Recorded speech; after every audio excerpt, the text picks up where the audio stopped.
저는 군대 시절에 크리시나무르티의 자기로부터의 혁명과 라주니시의 약속의 땅, 서네시부도, 라마나 마하리시의 나는 누구인가 등 명상서적들을 처음으로 접했습니다.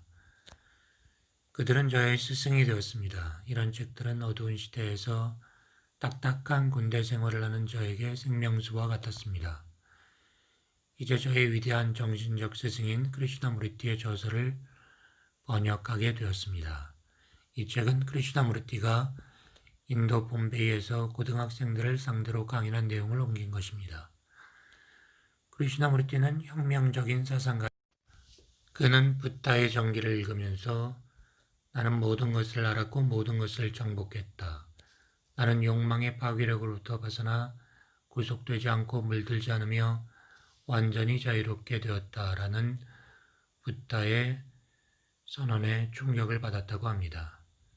그는 신지학교에서 스승으로 키워지다가 깨달음 이후 자신의 별의 교단을 해체하고 시스템을 벗어나 홀로 깨달음의 길을 갈 수 있다는 논지로 강연을 해왔습니다.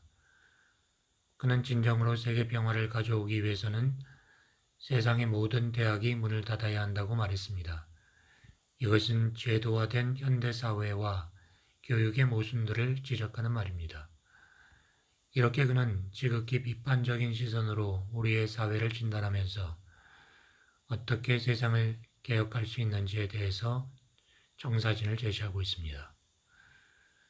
크리시나무르티는 근본적으로 혁명을 말합니다만 그것은 공산주의 혁명 같은 정치적 혁명이 아닙니다. 그것은 스스로의 사고 패턴을 바꾸어 나감으로써 이루어지는 자기로부터의 혁명입니다. 세상의 변화는 자기로부터 시작되기 때문입니다. 우리는 참된 진리를 스스로 발견해야 하는 것입니다. 그러나 그런 것들을 어떻게 스스로 발견할 수 있을까요? 크리시나무르티는 수동적 자기응시를 말합니다. 거울로 자기 얼굴을 보듯 자기의 혼란된 마음을 있는 그대로 바라보고 이해하면 진리를 알 수 있다는 것입니다. 이렇게 자기의 마음과 상태를 관조하는 것이 바로 진리로 가는 통로라는 것입니다. 사실 이것은 부타를 포함한 모든 성자들이 말한 것입니다. 부타는 위파사나를 말했습니다. 선불교의 시조인 달마대사는 관심일법 총섭재행이라고 말했습니다. 어드 크리시나무르티가 말하는 수동적 자기응시의 다른 표현입니다. 이것이 바로 실제, 신, 진리, 일자, 초월, 물 자체, 존재 자체를 아는 방식입니다. 이것이 신의 현현, 계시를 부르는 방식, 즉 명상입니다. 궁극적으로 모든 동서고금의 스승들이 가르치는 것은 명상인 것입니다. 우리가 진정으로 원하는 것은 외부에서 구할 것이 아니고 눈을 감고 고요히 내관함으로써 얻을 수 있다는 것입니다. 이것이 바로 파랑새 이야기나 파울로 코엘레의 연금술사가 이야기하는 바입니다. 우리가 진정 원했던 것은 처음부터 우리 곁에 있었다는 것입니다. 그렇게 도달하는 진리의 세계는 우파니사드에서 말하는 버마이려, 불교에서 말하는 오온계공, 색즉시공, 공즉시색일 것이며 유대교, 기독교, 이슬람교의 신비주의에서 말하는 신과의 합일일 것입니다. 오늘날에는 뉴에이지라는 흐름과 더불어 이런 비밀스러운 사상이 일반에게 공개되고 있습니다. 라주니시, 크리시나무르티, 마하리시에 이어 숭산스님 같은 여러 스승들이 소개되었습니다. 마음의 평정을 찾는 노력은 이제 전문적인 종교적 수행자만의 것이 아니게 되었습니다. 일반인들도 전문적 수행자만큼이나 깨달음이라는 신비에 접근할 수 있게 되었습니다. 진리와 성스러움의 차원이 일반적인 사람들에게도 쉽게 해석되어 제시되고 전달되고 있는 것입니다. 이러한 흐름은 중생을 위해 자신을 희생하는 보살 정신을 지닌 전달자들의 노력을 통해 이루어진 것입니다. 진정한 삶을 위하여 이 땅의 부모, 선생님들, 그리고 학생들에게 보내는 메시지. 우리는 날이 갈수록 늘어나는 많은 문제들에 둘러싸여 살고 있습니다. 이 상황에서 우리에게는 새로운 도덕성과 규범이 필요하게 되었습니다. 우리는 이 문제들을 정치적, 제도적 방식, 경제적, 재조정 등 여러 방식으로 해결하려고 했습니다만, 이런 것들은 문제를 일시적으로 완화시킬 수 있을 뿐, 복잡한 인간 존재의 문제를 근본적으로 해결할 수 없습니다. 모든 개혁들은 이후 더 많은 혼란을 야기합니다. 그리고 다음에는 새로운 혼란을 해결하기 위한 또 다른 개혁이 필요하게 됩니다. 이렇듯 복잡한 인간의 상황을 이해하지 못한다면 개혁을 해도 혼란만 더 생길 뿐이며 또다시 개혁이 필요한 악순환이 이어집니다. 이런 방식으로는 근본적 해결책을 찾을 수 없습니다. 어떤 정치적, 경제적, 사회적 혁명도 답이 될 수 없습니다. 이런 혁명은 독재 체제를 양산하거나 다른 정치 집단으로 권력이 옮겨지는 것일 뿐입니다. 이런 혁명으로는 혼란과 투쟁으로부터 벗어날 수 없습니다. 그러나 우리가 끊임없는 불안, 투쟁, 좌절로부터 벗어나고자 한다면 반드시 이루어야 할 또 다른 종류의 혁명이 있습니다. 이 혁명은 이론과 이데올로기화 작업을 통해서보다는 마음 자체의 변형으로 이루어지는 혁명입니다. 이것은 오직 인류의 바른 교육과 전인적 발전을 통해서만 이룰 수 있습니다. 이것은 생각뿐 아니라 마음 전체에서 이루어져야 할 혁명입니다. 생각이란 결과일 뿐 근원이 아니기 때문입니다. 필요한 것은 근원에서의 근본적 변형입니다.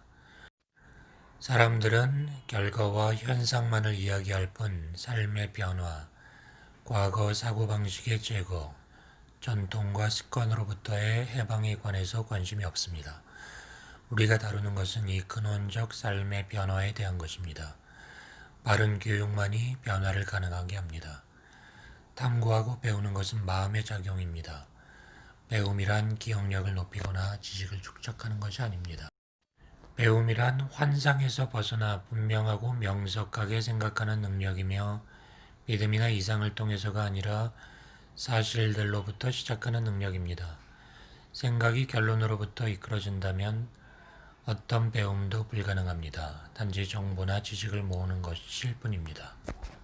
배움은 이해에 대한 사랑과 행동에 대한 사랑을 수반합니다.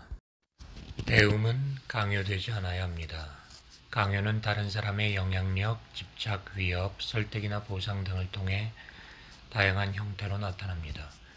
대부분의 사람들은 서로 비교하는 것을 통해 배움을 촉진할 수 있을 것이라 생각하지만 사실은 그 반대입니다. 비교하게 되면 좌절하게 되고 부러움을 조성할 뿐인데 이것이 경쟁입니다. 비교하는 것은 배움을 방해하고 두려움을 가지게 합니다. 야망도 두려움을 낳습니다. 야망은 개인적인 것이든 집단적인 것이든 반사회적입니다. 고상한 야망이란 것도 파괴적입니다. 우리는 학생들이 좋은 마음을 개발하여 전체적인 삶의 문제를 해결할 수 있도록 격려해야 합니다. 문제를 피하려다가 자기 모순에 빠지거나 좌절하거나 냉소주의에 빠지지 않도록 격려해야 합니다. 우리는 마음의 상태와 그 목적들 그리고 추구하는 바를 자각해야 합니다. 좋은 마음을 개발하는 것이 우리의 주요 관심사이므로 어떻게 가르치느냐가 중요합니다. 지식을 주입하는 것이 아니라 마음 전체를 개발하게 해야 합니다. 학생이 스스로 탐구하고 독립적으로 생각할 수 있게 토론을 유도하고 격려해야 합니다. 권위는 배움에 도움이 되지 않습니다. 교육자와 비교육자는 서로 배우는 것입니다. 그러나 이것은 교육자가 사고의 일관성을 무시해도 된다는 것은 아닙니다.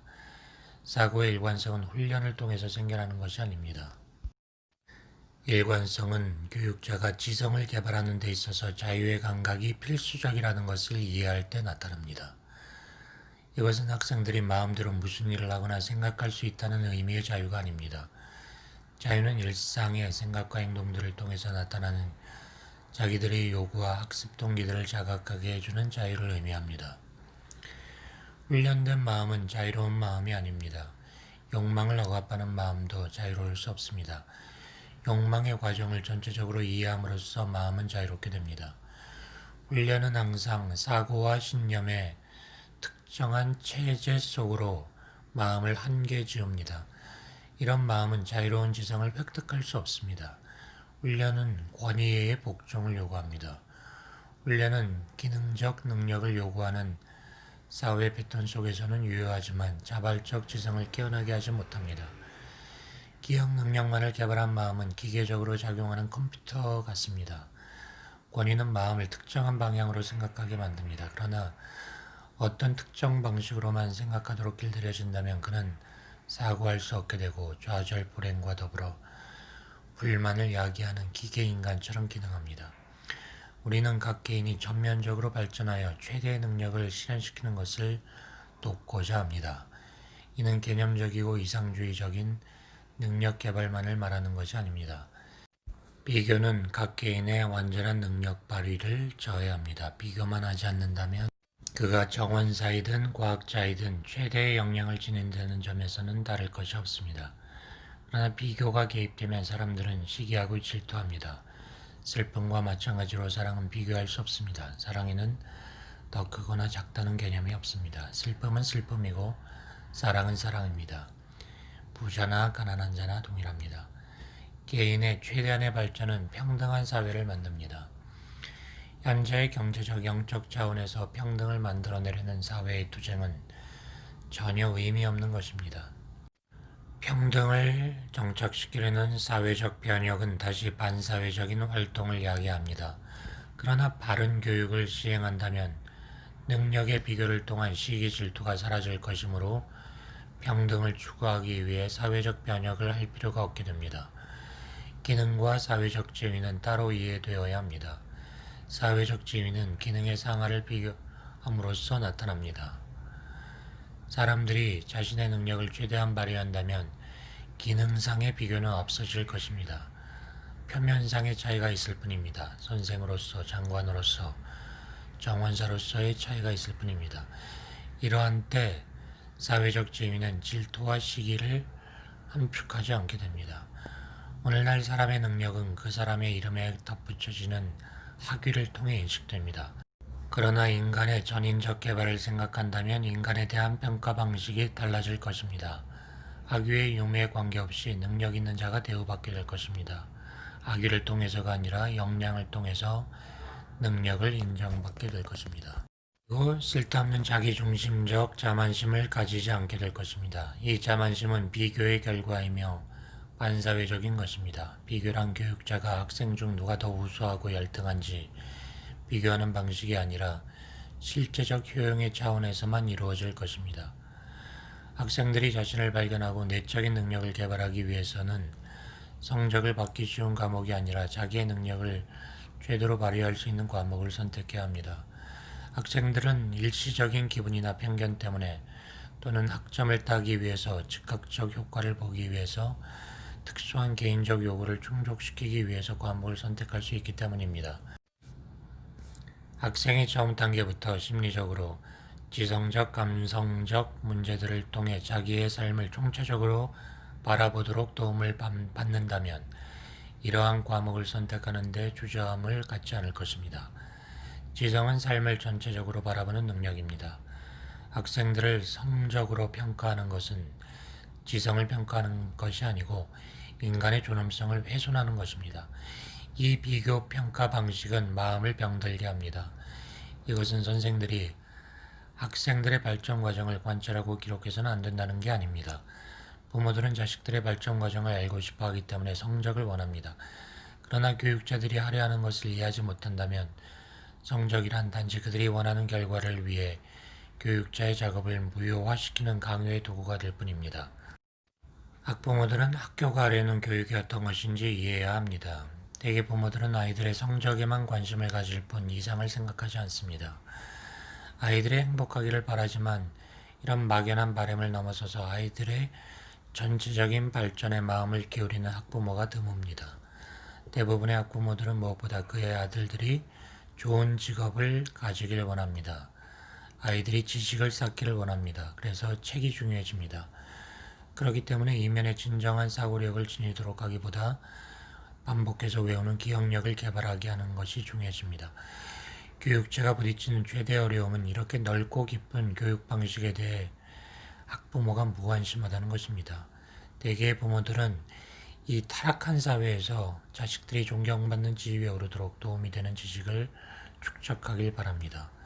그러므로 교육자는 아이들을 바르게 가르쳐야 할 뿐 아니라 그들의 부모들이 학교에서 함양된 자질을 무효화시키지 않도록 주의를 기울여야 합니다.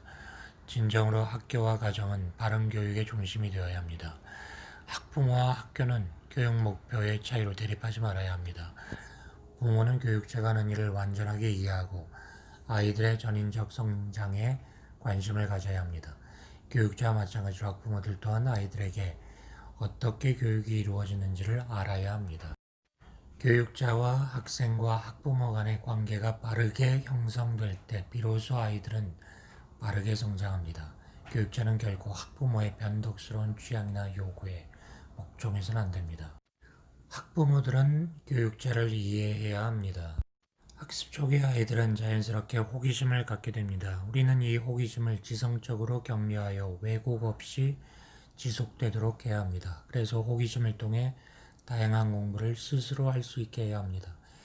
이런 학습에 대한 열정이 전 기간을 통해 격려된다면 아이들이나 교육자가 수학, 지리, 역사, 과학, 혹은 여타 과목에 대한 학습을 걱정할 필요가 없게 됩니다. 애정과 배려의 분위기만 선행된다면 배움은 쉽게 이루어집니다. 아이들의 감정과 감수성은 선생님과의 관계가 편안할 때 열립니다. 안정적인 관계는 아이들에게 기본적으로 요구되는 것입니다. 편안한 느낌은 의존의 느낌과 다른 것입니다. 의식적으로든 무의식적으로든 대부분의 교육자는 학생에게 의존의 감정과 더불어 미묘한 공포심을 조장합니다. 이는 부모님들도 다정하게 혹은 공격적으로 아이들에게 하고 있는 것입니다. 의존감은 아이들이 무엇을 해야 한다고 지정하는 부모와 교육자의 권위주의적 주장에 의해 생깁니다. 이러한 의존감에는 공포가 깃들어 있습니다. 이 공포는 아이들을 복종적으로 만들고 자기의 생각을 펼치기보다는 어린애의 허락을 따르도록 합니다. 의존하는 분위기 속에서 감수성은 말살됩니다. 그러나 아이들이 안전하다고 느끼면 공포에 흔들리지 않습니다. 이런 안전에 대한 감각은 존재적으로 편안한 느낌입니다. 이것은 집에서든 학교에서든 어떤 식으로도 강요받지 않고 자기 자신으로 존재할 수 있다는 느낌입니다. 나무에 올라갔다가 떨어져도 꾸지람을 받지 않을 것이라는 느낌입니다. 교육자와 부모가 진정으로 아이의 전인적 발전에 관심을 가질 때 아이는 안정감을 가집니다. 학교에서는 아이들이 첫날부터 완전한 편안함을 느껴야 합니다. 이 최초의 인상은 매우 중요합니다. 그러나 교육자들이 억지로 아이들의 마음을 얻으려 하거나 아이들이 마음대로 하게 내버려두면 아이들의 의존감만 키우게 됩니다. 이런 식으로는 아이들이 자신들의 이익을 진정으로 원하는 사람들과 함께 있다는 안정감을 느끼지 못할 것입니다. 이전에 경험하지 못했던 자신감의 바탕을 둔 새로운 관계가 형성된다면 학생은 선생님을 자연스럽게 대할 것입니다. 이때는 대개 어른을 대할 때 갖는 거리감을 벗고 자연스럽게 대화하게 됩니다. 이렇게 안정감을 느끼는 아이들은 자기 방식으로 자연스럽게 선생님에게 존경심을 표합니다. 선생에 대한 존경심은 배움의 필수 조건입니다. 아이는 모든 권위와 공포에서 벗어난 존경심을 표합니다. 안정감을 느낀다면 아이는 어른들이 시키는 대로 행동하는 것이 아니라 자기의 학습 과정의 한 부분으로서 행동합니다. 아이는 선생님과의 관계에서 안정감을 느끼면서 사려가 깊어집니다. 이런 분위기에서만 아이는 감정적으로 열리고 감수성이 발휘될 수 있는 것입니다. 편안함과 안전함을 느끼면서 아이는 자기가 원하는 것을 하게 됩니다. 이렇게 자기가 원하는 것을 하면서 무엇이 옳은지 스스로 알게 되고 그의 행동은 저항과 방해, 억압된 감정에서 벗어날 것입니다. 감수성은 자기 주변에 존재하는 것을 느끼는 것입니다. 풀, 동무, 나무, 하늘, 강물, 하늘을 나는 새 모든 것들에 대해서 감각을 여는 것입니다. 주변 사람들의 기분에 대해서 지나가는 사람에 대해서 자기의 감각을 여는 것입니다. 이런 감수성은 계산적이거나 이기적이지 않은 반응입니다. 이것이 진정한 도덕이고 진정한 행동입니다. 감수성이 풍부한 자는 움츠리지 않고 자기를 열면서 행동하게 됩니다. 그러므로 선생님의 단순한 제안도 저항 없이 받아들이게 되는 것입니다. 인간의 전인적 발전을 도모한다면 지적 합리화 작용보다 더 강한 인간의 감성적인 바램을 이해해야 합니다. 우리는 감성 능력을 억압하지 말아야 합니다. 지적인 문제뿐 아니라 감성적인 문제도 이해하고 다루면 두려움의 감정은 없어집니다. 인간의 전인적 발전을 위해 감수성을 개발하려면 홀로 있음을 배워야 합니다.